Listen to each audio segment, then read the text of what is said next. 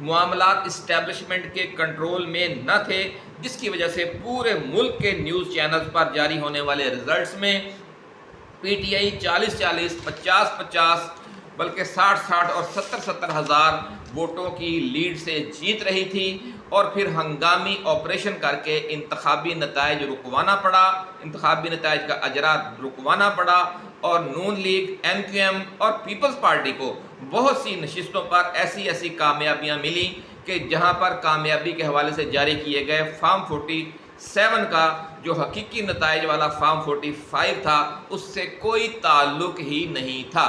تو یہ ایک بہت بڑی ناکامی تھی کہ اس طریقے کو اس بھونڈے انداز میں منظم نہیں کیا جانا چاہیے تھا انتخابی دھاندلی کو، اس کا کوئی اچھا طریقہ انہیں اختیار کرنا چاہیے تھا، اور تاکہ یہ آخر میں یہ ہڑبونگ نہ مچتی اور جس بڑے پیمانے پر جگ ہنسائی ہوئی ہے وہ نہ ہوتی۔ دوسری بڑی ناکامی یہ ہے ناظرین کہ اسٹیبلشمنٹ کی چہیتی جماعتوں، خاص طور پر نون لیگ کی انتخابی مہم اور بیانیے میں کوئی ایسی کشش پیدا نہیں کی جا سکی کہ جس کی وجہ سے عوام میں انہیں کوئی سپورٹ ملتی یا کوئی ووٹ بینک ان کی طرف بڑا رجحان رکھتا۔ عمران خان اور پی ٹی آئی کے بیانیہ کو شکست دینے کے لیے ضروری ماحول بھی نہیں بنایا جا سکا۔ تیسری بڑی ناکامی ناظرین یہ ہے کہ خود نون لیگ کے اندر سے، جسے رانا ثناء اللہ اور میاں جاوید لطیف جیسے لوگوں نے اسٹیبلشمنٹ اور آئی ایس آئی پر انتخابی نشستیں کروڑوں روپے کے عوض فروخت کرنے کے الزامات لگائے، اور اس کردار کشی میں جیو اور جنگ گروپ کے حامد میر اور سہیل وڑائچ سمیت کئی سینئر صحافی بھی نون لیگ کی سہولت کاری کرتے رہے۔ ایسے ہی الزامات سابق پی ڈی ایم کے سربراہ مولانا فضل الرحمان کی طرف سے بھی لگائے گئے، اور یہ الزامات بھی ایک ساکھ کے لیے، جو آئی ایس آئی کی ساکھ تھی اس کے لیے نقصان دہ ثابت ہوئے، کیونکہ یہ دونوں الزامات لگانے والی جو سیاسی جماعتیں ہیں نون لیگ اور جے یو آئی فے، وہ عمران خان کی مخالف تھیں عام انتخابات سے قبل اور اسٹیبلشمنٹ کی چہیتی تھی۔ آپ یوں سمجھ لیں کہ آپ نے جن لوگوں کے لیے دھاندلی کروائی یا جنہیں آپ لے کر آئے حکومت میں یا ہاری ہوئی سیٹیں جن کو جتوائیں، وہ بھی آپ پر الزام لگا رہے ہیں، تو اس سے زیادہ بڑی ناکامی کیا ہو سکتی ہے؟ ناظرین، چوتھی بڑی ناکامی یہ ہے کہ اعلیٰ عدلیہ، خاص طور پر ہائی کورٹس کے ساتھ تعلقات اس حالت کو پہنچ گئے کہ اسلام آباد ہائی کورٹ کے 6 جج صاحبان کو سپریم جوڈیشل کونسل کو خط لکھنا پڑا، پھر باقی ہائی کورٹس نے اس کی تائید کر دی، اور پرو اسٹیبلشمنٹ چیف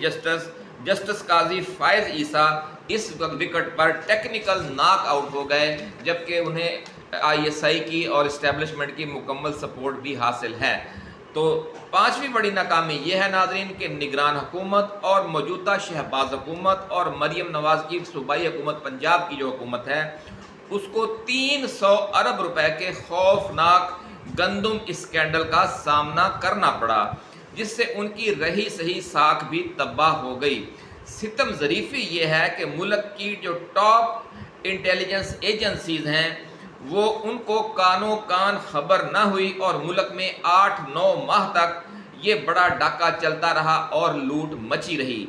اس اسکینڈل کی وجہ سے پنجاب کے گندم کے کاشتکاروں کی جیب پر 3 کھرب روپے کا ڈاکہ ڈالا گیا، جس سے جو دیہی ووٹرز ہیں نون لیگ سے وہ مزید بیزار ہو گئے ہیں۔ یہ بھی ایک بڑی ناکامی ہے، کیونکہ اگر آپ کسی جماعت کو اگلے 5 سال کے لیے برسر اقتدار لاتے ہیں تو اس کی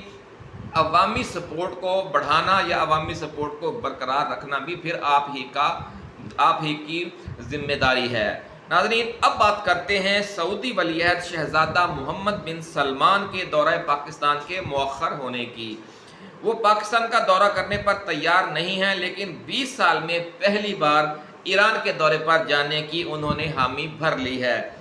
یہ حامی انہوں نے ایرانی صدر محمد مخبر کی دعوت پر بھری ہے، جس کے ساتھ وہ تعزیتی فون کر رہے تھے۔ جو سابق صدر ابراہیم رئیسی ہیں ان کی شہادت جو ہوئی ہے ہیلی کاپٹر حادثے میں، اس حوالے سے جب انہوں نے تعزیتی ٹیلی فون کیا تو محمد مخبر نے انہیں ایران کے دورے کی دعوت دی، جو سعودی ولی عہد نے قبول کر لی، اور سعودی ولی عہد نے محمد مخبر کو ایرانی صدر کو سعودی عرب کے دورے کی دعوت دی، جو محمد مخبر نے بھی قبول کر لی۔ اور یہ کہا جا رہا ہے کہ 20 سال سے ابھی تک کوئی سعودی سربراہ حکومت نے 20 سال سے دورہ نہیں کیا ایران کا، تو اس لیے یہ بہت بڑی پیش رفت ہے۔ سعودی ولی عہد کے دورہ جاپان کا ہو یا ایران کا، وہ تو ختم یا ملتوی نہیں ہو رہا، صرف پاکستان کا ملتوی ہوا ہے یا مؤخر ہوا ہے۔ اس سے آپ سمجھ سکتے ہیں کہ معاملہ گڑبڑ ہے۔ تو ناظرین، وزیر اعظم شہباز شریف سعودی عرب کے انکار کے بعد متحدہ عرب امارات اور کویت کے حکمرانوں کو پاکستان کے دورے کی دعوت دے کر محمد بن سلمان والی کمی پورا کرنا چاہتے ہیں، لیکن شاید انہیں معلوم نہیں کہ عرب دنیا کے جو ممالک سعودی عرب کے اسٹریٹجک اتحادی ہیں، یا یہ کہہ لیں کہ سعودی کیمپ میں ہیں، وہ کوئی بھی بڑا فیصلہ کرنے سے پہلے سعودی عرب سے ضرور پوچھتے ہیں۔ یہ تو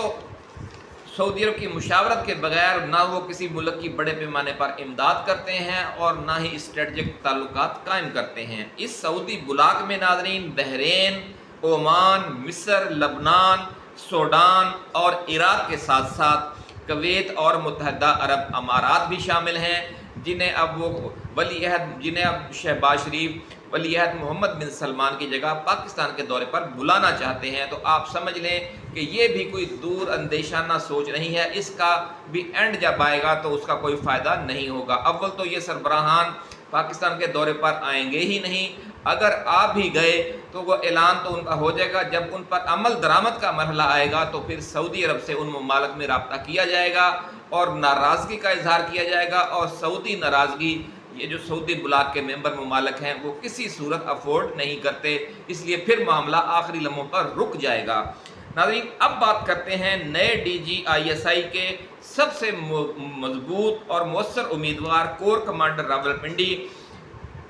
جناب لیفٹیننٹ جنرل شاہد امتیاز کی۔ ان کا سب سے پہلا اور بڑا پلس پوائنٹ ناظرین یہ ہے کہ وہ سابق army chief general Qamar Javed Bajwa کے بھی چہیتے تھے اور موجودہ army chief general Asim Munir کے بھی انتہائی با اعتماد اور چہیتے ہیں، اسی لیے ان کا نام نئے ڈی جی آئی ایس آئی کے حوالے سے سر فہرست ہے۔ آپ کو یاد ہوگا ناظرین کہ جنرل قمر جاوید باجوہ نے اپنی ریٹائرمنٹ سے کچھ عرصہ قبل جن میجر جنرلز کو لیفٹیننٹ جنرل کے عہدے پر ترقی دی تھی، ان میں جو میجر جنرل شاہد امتیاز بھی شامل تھے، جنہیں پھر ترقی دی گئی۔ اور دوسرا پلس پوائنٹ یہ ہے کہ پھر جب راولپنڈی کے کور کمانڈر تعینات کرنے کا مرحلہ آیا تو انہیں پھر کور کمانڈر بنایا جنرل عاصم منیر نے۔ دوسرا پلس پوائنٹ ناظرین یہ ہے کہ 8-9 ماہ پہلے جب موجودہ D G I S I retired ہو رہے تھے تو اس وقت بھی انہی کو نیا ڈی جی آئی ایس آئی تعینات کرنے کا فیصلہ کیا گیا تھا، اور یہ خبر میڈیا میں مختلف ذرائع سے آ بھی گئی تھی، لیکن پھر جنرل ندیم احمد انجم کو 1 سال کی توسیع دے دی گئی۔ ناظرین، تیسرا پلس پوائنٹ یہ ہے کہ انہیں کور کمانڈر راولپنڈی جیسے اہم ترین منصب پر تعینات کیا گیا، جس پر اسی شخصیت کو لگایا جاتا ہے جس پر بہت اعتماد ہو اور وہ بہت پروفیشنل بھی ہو۔ ناظرین، جنرل قمر جاوید باجوہ بھی آرمی چیف بننے سے پہلے اسی کور کے کمانڈر رہ چکے تھے۔ جنرل عاصم منیر نے لیفٹیننٹ جنرل شاہد امتیاز کو کور کمانڈر راولپنڈی لگانے کا فیصلہ یقینی طور پر ان کی صلاحیتوں پر اور ان کی ذات پر مکمل اعتماد کے تحت ہی کیا تھا۔ ناظرین، چوتھا پلس پوائنٹ یہ ہے کہ لیفٹیننٹ جنرل شاہد امتیاز کا قلعہ بڑا مضبوط ہے، ایسا کہنا ہے ذرائع کا، اور آپ کو پتہ ہی ہے کہ پنجابی کا مشہور محاورہ ہے کہ مجھ اپنے قلعے تے ٹپ دیے، تو جس جرنیل کا قلعہ بھی مضبوط ہو اور وہ بہت پروفیشنل بھی ہو، جرأت اور دلیر بھی ہو، تو یوں سمجھ لیں کہ یہ پھر سونے پر سہاگا والی بات ہے۔ اس لیے یہ ایک بہت اہم ان کی شخصیت کا پہلو ہے کہ ان کا قلعہ بھی بڑا مضبوط ہے۔ یہی وجہ ہے کہ وہ سابق آرمی چیف کی گڈ بک میں بھی تھے اور موجودہ آرمی چیف کی گڈ بک میں بھی ہیں۔ پانچواں پلس پوائنٹ ناظرین یہ ہے کہ وہ پروفیشنل حوالے سے بھی انتہائی چوکس اور جرأت مند کمانڈر کا کیریئر رکھتے ہیں، اور پورے کیریئر میں انہوں نے بہت زوردار ریکارڈ قائم کیا ہے پروفیشنل انداز میں، جرأت مندی کے ساتھ، اور ہر وقت سمجھ لیں کہ الرٹ رہنے والے معاملات کا، اور ملک کے ٹاپ سپائی ماسٹر کو ایسا ہی بیدار مغز اور دلیرانہ فیصلے کرنے والا کمانڈر ہونا چاہیے۔ اس لیے اگر لیفٹیننٹ جنرل شاہد امتیاز اس منصب پر آتے ہیں تو آپ سمجھ لیں کہ ایک پروفیشنل اور جرت مند اور دلیر کمانڈر آ گیا ہے۔ اور دوسری طرف ریاست پاکستان بھی اپنی پالیسی میں کچھ تبدیلی لانے جا رہی ہے، جس طرح ہم نے آپ کو بتایا کہ ہمارا جو دوست ملک ہے، سب سے قریبی دوست شہزادہ محمد بن سلمان، جس کے سربراہ ہیں یعنی عملی سربراہ ہیں، ولی عہد بھی ہیں، وزیر اعظم بھی ہیں، ان کی جو درخواست ہے اس کو اب رد نہیں کیا جائے گا کہ عمران خان کو اور پی ٹی آئی کو اب مزید دیوار کے ساتھ نہ لگایا جائے اور انہیں کسی آئینی اور قانونی طریقے کے ذریعے قومی دھارے میں واپس لایا جائے، اور وہ آئینی اور قانونی طریقہ ما سوائے اعلیٰ عدالتوں کے کوئی نہیں ہے۔ اور اعلیٰ عدالتوں کے ساتھ اس وقت جو آئی ایس آئی کی ٹسل چل رہی ہے اس کا بھی اسی طریقے سے خاتمہ ہو جائے گا کہ جب وہاں پر نئی قیادت آ جائے گی تو پھر اس سے جو کوئی نئی قیادت سے براہ راست کوئی شکوے شکایت جج صاحبان کے بھی نہیں ہوں گے اور عمران خان کے بھی نہیں ہوں گے۔ تو پھر آپ یوں سمجھ سکتے ہیں کہ اس طریقے سے یہ جو بہت گرد اٹھ رہی ہے یہ گرد بیٹھ جائے گی اور ایک اچھے انداز میں معاملات کو آگے بڑھانے کا ایک موقع مل جائے گا۔ اس لیے آپ یہ کہہ سکتے ہیں کہ army chief general Asim Munir نے اس موقع پر یہ جو پیش رفت کی ہے آئی ایس آئی میں نئی تعیناتیوں کی، یہ کچھ مثبت پیش رفت ثابت ہوگی، اور اسے اسلام آباد سے لے کر پاکستان کے دارالحکومت اسلام آباد سے لے کر سعودی عرب کے دارالحکومت ریاض تک بڑی اچھی نظروں سے دیکھا جائے گا اور دونوں جگہ پر بڑا مثبت پیغام جائے گا۔ اسی کے ساتھ اجازت دیجیے، اپنا خیال رکھیے گا، اللہ حافظ۔ پاکستان زندہ باد۔